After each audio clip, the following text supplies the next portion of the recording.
It was supposed to feel like a fresh start. That's what Daniel kept saying as the car slowed down in front of the house. New place, new life. Emily smiled, but it didn't reach her eyes. Olivia noticed that. She noticed a lot of things. The house stood quiet at the end of the street. Not abandoned, not broken, just still, too still. Like it had been waiting. Number 6. A clean white board nailed beside the door. Fresh paint, no dust, no scratches, but the windows felt wrong. Ethan jumped out first, full of excitement. Dibs on the biggest room. Sophie followed, holding her small bag close to her chest, eyes fixed on the balcony above. "Why does it feel like someone's up there?" she whispered. "No one's there," Daniel said quickly. Too quickly. Olivia didn't say anything.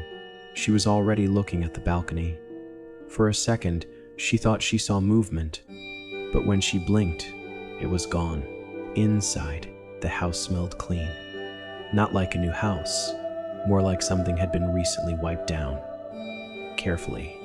Every surface, every corner. Emily ran her hand along the table. "At least it's well maintained." Daniel laughed. "See? Told you. Perfect place." Olivia stepped further in. Her footsteps echoed longer than they should have, like the house was bigger on the inside than it looked from outside. "Mom," Sophie's voice came again, softer this time. "There's a door here." Everyone turned. At the end of the hallway, a single wooden door. Dark. Slightly different from the rest. "The basement," Daniel said. "Probably just storage." He walked over, grabbed the handle, and paused. For a moment, he just stood there. "Dad?" Ethan called. Daniel shook it off and opened the door. Darkness. Not the normal kind. It felt thick, like it wasn't just the absence of light, but something sitting inside it. "Lights probably don't work yet," he muttered, closing it again. "Let's deal with that later." Olivia kept staring at the door. She didn't like how quickly he closed it. By evening, the house started to feel different. Not loud, not active, just aware. Dinner was quiet.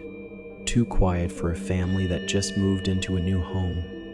Even Ethan wasn't talking much anymore. "Can I check upstairs?" he finally asked. "Take Sophie with you," Emily said. They both ran up. Olivia stayed behind, scrolling on her phone but not really looking at it. Her eyes kept drifting to the balcony door. It was slightly open. Just a little. She was sure it had been closed before. Slowly, she stood up, walked toward it. Each step felt heavier, like the house didn't want her to reach it. Or maybe it wanted her to. She pushed the door open. The balcony was empty. Cold air hit her face, and for a moment, everything felt normal. Until she noticed the railing. There were faint marks on it, like fingers, not placed, dragged, as if someone had been standing there, holding on, watching something below. Olivia stepped back, her heartbeat rising. Then she heard it. A sound behind her. Footsteps, inside the room. She turned quickly. No one. The room was empty. But the sound had been real. She was sure of it. Night came faster than expected. The house got darker, deeper, quieter. Too quiet. At exactly 2:07 a.m., Olivia's eyes opened. No reason, no sound, just awake. She stared at the ceiling for a few seconds. Then she felt it, that same feeling, someone watching. Slowly, she turned her head toward the door. It was slightly open, and beyond it, the hallway. Dark, but not empty. Something moved. Not walking, not running, just shifting. Olivia sat up, her throat dry. "Hello," she whispered. No answer. But then, a soft creak. From downstairs, the balcony door. She got out of bed. Every instinct told her not to move, but something else, something stronger, pulled her forward. Step by step, she walked into the hallway. The air felt colder, heavier. She reached the stairs, looked down, and froze. The main door was closed. The living room was empty. But the balcony door was wide open. Curtains moving slowly, like someone had just walked out or in. Olivia's breathing got shallow. "Dad," she called softly. No response. Then, a voice from outside. "Olivia." Her body went stiff. That was her father's voice, but it didn't sound right. It was too flat, too perfect, like someone copying him. "Olivia," again. From the balcony, she took a step back.